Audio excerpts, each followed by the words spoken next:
Yeah, so we had our official depth chart come out, and I'll talk about some battles for depth chart of Miami and depth chart of Bama. Some things that we got to keep an eye out on because we got to get out of here pretty soon, guys. All right, so of course at quarterback, De'Aaron King. Um, it's just that simple. One of the best top 5 QBs in college football right now, and we're happy that we have that position finalized. Mark, I don't know the last. Brad Kaya, 2016. Probably the last time that the QB was the one that the players and the staff wanted. Okay. And that's huge, Mark, because when you're playing this game, you got to be able to trust your signal caller. And when we were going back and forth between Malik Rozier and N'Kosi Perry, back and forth between Jaron and N'Kosi Perry. Shout out to N'Kosi Perry, won the battle at FAU, and Jaron Williams, who we chose over him, lost the battle at USF. So just saying. Anyhow, let's go to running back. Cam Harris starting at running back. Again, I'm going to preference all my statements by saying this. Besides quarterback, it's about snap count. It's not about who's starting. It's about snap count. All right. It's just that simple. So we got Cam Harris, Donald Chaney, and Jalen Knighton. Also, I stand to be corrected. There was a conversation I did say on here that supposedly there was going to be Jalen Knighton and BJ Jennings were going to be suspended for this Alabama game. And again, I spoke on my channel. A lot of things are subject to change because we do have a leadership council at Miami, the older of the players, like the leaders, 4 or 5 leaders, captains, also their staff, and Coach Diaz has final say. They met on a couple of these suspensions, and there's conversation of these suspensions being pushed to App State or CCSU or Michigan State, or being lifted completely. Also, Avante Williams was officially reinstated yesterday, but also was given a 6-game suspension from this panel of leaders and things of that nature. But he was on the football field today working out with Coach Dave Feely in his jersey and shorts. So just so you all know that. I will continue. At X, the premier wide receiver to the far left, we have Keyshawn Smith. Shout out to Cam Underwood. Talking about Keyshawn Smith, that was his guy for a long time, and now he's out here starting for Miami. He's being backed up by Michael Redding III. Y, which is the opposite, far right wide receiver, is going to be Charleston Rambo, Oklahoma transfer. He's backed up by the Tallahassee killer on the post route, D. Wiggins. Now at the slot, we're going to have Mike Harley, our top 3 best player on the team, something like that. I think he might be a All-American kind of guy. No, he's going to be an All-Conference, no conversation. And he's backed up by Xavier Restrepo. There's a couple names you didn't hear me say. Mark Pope. You didn't hear me say Jeremiah Payton. You didn't hear me say Dazan Washington. You didn't hear me say any other freshman. Okay. Again, this is a depth chart for the first game of this season. All right, guys. So therefore, they're going to keep competing. They're going to keep going and battling back and forth. Mark Pope lost the backup battle to Xavier Restrepo. That doesn't mean he sucks. That doesn't mean he's transferring. That don't mean he's suspended. He just lost a backup slot position to Restrepo, who arguably is the best slot on the team. Now, like you say, Harley is a better player, but as far as just knowing that position and being able to hone the craft at slot, I would say Xavier Restrepo is the best slot on the team. All right, but just because he didn't make the depth chart or didn't make the 2 deep doesn't mean that Mark Pope's career is over. He needs to hit the portal. That guy sucks. We got to stop doing that, top players. Okay, that's off-season talk. We in season now. We need to love up on our young men, guys. Tight end, Will Mallory backed up by freshman Elijah Arroyo. Mark, I was proven wrong. I was a Larry Hodges guy. I talked about Dominique Memorelli, these 2 guys that I was like, you know what, they might be able to kind of hold off Elijah Arroyo for maybe a mango season or half a season. Nah. Mark, he came in and he's put on 20-plus pounds. Right now, he's 6'5", 253 pounds. And in like 6 months, and that just shows his ability, his want-to. He wants it. And he went out there and got it, and now he's on the 2 deep backing up Will Mallory. Left tackle, Zion Nelson. I remember being on here maybe 2 weeks ago.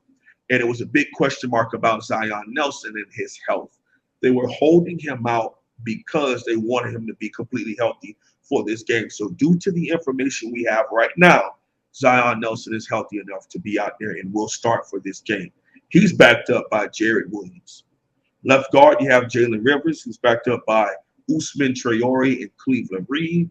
At center, Corey Gaynor, who's backed up by Jakarta Clark.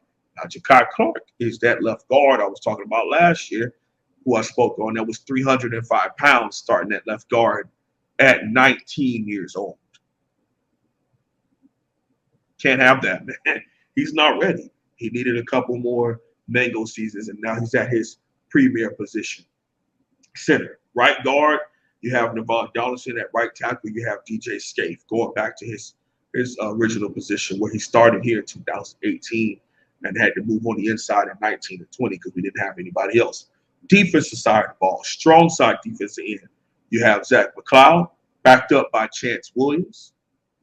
The one technique, you have John Ford or Nesta Silvera. For some weird reason, Miami likes to do this and play mental games with our players. Who's the starter? Okay, we don't need this. Who you got? John Ford as the starter at one technique, or Nesta Silvera. At 3 technique, you have Harrison Hunt or Nesta. Pick one, and let's just get it over with. Weak side defensive end, Jafari Harvey doing his thing. He's backed up by DeAndre Johnson, that transferred from Tennessee. At striker, here's a big surprise. Now, mind you, Mark, the person who had the highest grade for me last year was Gilbert Fryerson. I even gave him my team MVP because of how he played and he showed up in big games. Well, he's a backup now to Amari Carter. Moved down from safety. He earned the striker position, which is basically linebacker.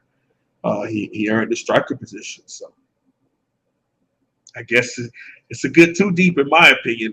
I still think Gilbert's the better guy, but obviously they went out there and battled, and he lost the position. At middle linebacker, Corey Flagg Jr. is going to be his starter. He's backed up by B.J. Jennings. At will linebacker, you have Keyshawn Smith, who's backed up by Wayman Steve. At corner, again, mark this or crap. DJ Ivy or Tyree Stevenson. And then Corey Couch or Tyree Stevenson. Some combination of those 3 will be on the field for Miami at that position. And at free safety, you got light-skinned warrior Bubba Bolden, backed up by 5-star, 6'5", 234-pound James Williams at free safety. At strong safety, you have Gervin Hall, backed up by Cam Kinchins. So that's what we're rolling into with Miami versus Bama as far as the depth chart. So since we gotta get out of here, and I wasn't able to go down to Alabama lineup, which is cool. Worried about the Canes. That's what we're talking about today. And I will give you my score prediction for this game. After all of what I said today, even excited about the Miami Hurricanes, I still think we're not there yet as a program. This is a game that's a little closer than some other people, but I have the Miami Hurricanes losing. So Bama winning by 34 to 21. I think there could be 13 to 18 points better than us right now. My official score, 34-21, Alabama. Mark, you're muted. You're muted. Sorry about that. 34-21 Bama, according to the Wholesome One. My picks and other media members on Patreon. For those of you that were here at the top of the show, know that I made the comment that I send the link to the guests.